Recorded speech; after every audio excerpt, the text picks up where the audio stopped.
Hello Swirly Savages. Today I'm going to share a Scrap Your Scraps layout with you. So here I have just grabbed all the pieces of cardstock that I had remaining, the pattern paper, and just laid them out on the page. I have not cut them to any size at all. It's just whatever was on my desk. And then just start distressing all of the edges and adhering it to the background paper. That was the last piece of 12 by 12 paper I had left from the kit. So just putting all of these pieces on here. I'm trying to create a background here, and I'm looking for some texture. So that's why we're using all these little pieces and getting them distressed. The one thing I would have done beforehand, and if you're going to do this, I would suggest that you cover your background paper in clear gesso before starting this. That will prevent it from buckling. Okay, so now we're going to cover all these little bits of paper with the white gesso, and that's why the pattern did not matter at all. All we were doing was just creating a texture background. So white gesso and everything. Doesn't matter if you get some on the background paper, that's perfectly fine. A little bit messy is good. Then we're going to hit it with the heat gun just to get that to dry faster so we can move on to the next step. Next step, we're going to be grabbing some gelatos, and I chose 2 blues, and I'm going to mist in the tray, color in the tray with the gelato so I can get something there to pick up on the brush, and a second darker color of blue as well, and just brushing that directly onto our paper. Misting sometimes here just to get more of a watercolor effect. And then I'm adding a third color here and coloring directly onto the page this time, spraying with water and brushing that around. Adding some more blues, misting with water. We're doing this just to get the watercolor effect, and as you can see at this point I've got it on the background paper as well, and that's perfectly fine. And then continue misting with the water. What I was doing here is just hitting the edges that were too defined just to get more watercolor effect. Now I'm splattering with some black smooch, and then we're going to let that dry. Then I'm going to use some Color Bloom in soft teal and dry that.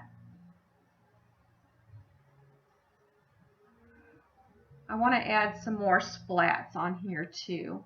So I'm going to pick up the Heidi Swapp Gold, and we're going to do some splats of the Heidi Swapp Gold as well. Once we've gotten this dried, we're going to use archival black ink, and I'm using just a newsprint stamp just randomly on the page, as well as one of the Ingvild Bohm butterfly stamps. Then I used a smaller archival ink pad and just inked the edges. I'm brushing it along the page as well. All of those distressed edges are going to pick up the black ink. And then this is the Prima Gold trim that I treated with the Verde that was included in the tech add-on. I believe this is the bronze with the Verde, and just random strips on the page just to create some more texture and interest.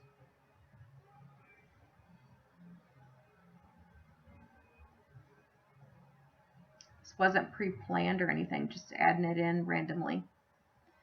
Now I cut the rub-ons apart, and I'm using just pieces of the rub-ons on the page, and it doesn't even matter if the whole rub-on gets onto the page. That's okay. We're kind of doing a grungy look anyway, so if the entire rub-on doesn't make it to your page, do not worry about it. And then another one's going to be added on here. And again, like I said, it doesn't matter if it's rough in, that's fine.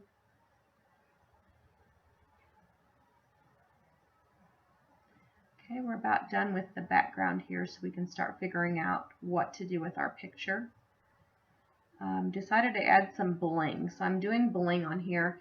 These are some blue crystals, and I usually like to do these in 3, so you're making a triangle.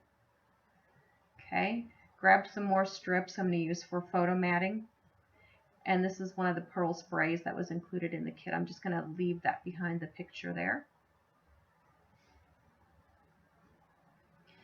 I'm using some of the box to pop up my photo frame and to pop up my photo as well. So I definitely use everything in the kit, obviously. I'm even using the box. cheaper than Pop Dots.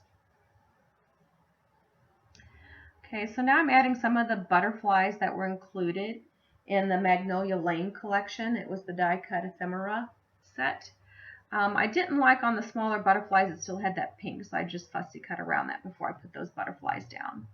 And now I'm going to start working on my flower cluster here. And I did some die cutting with some green cardstock that I had. Some of the vines here and also some of the Prima Forest leaves are going to be included.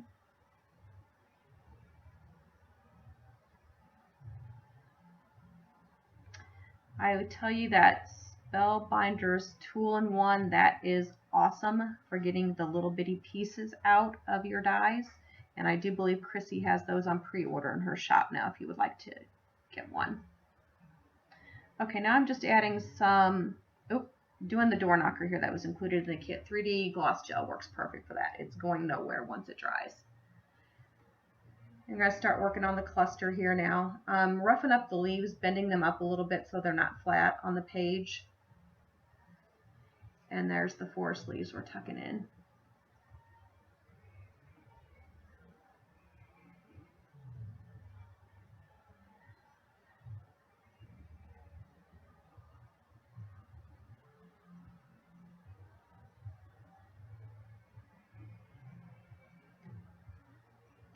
And I'm actually doing this flower cluster, if you notice, right on the picture. That was something I never would have done 4 or 5 years ago, but now I like to do that. It just makes the picture and the page just seem to go together better. And tucking in some leaves and flowers under the picture as well. That's for more interest. These are some more flowers included in the kit. They might have been in the flower add-on.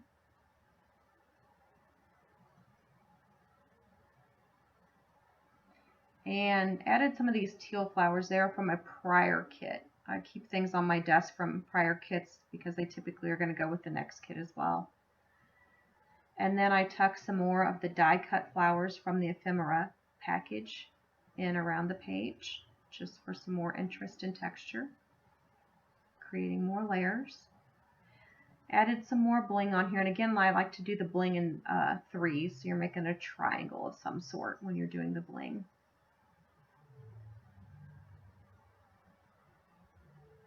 And actually did some right on the paper or the photo as well.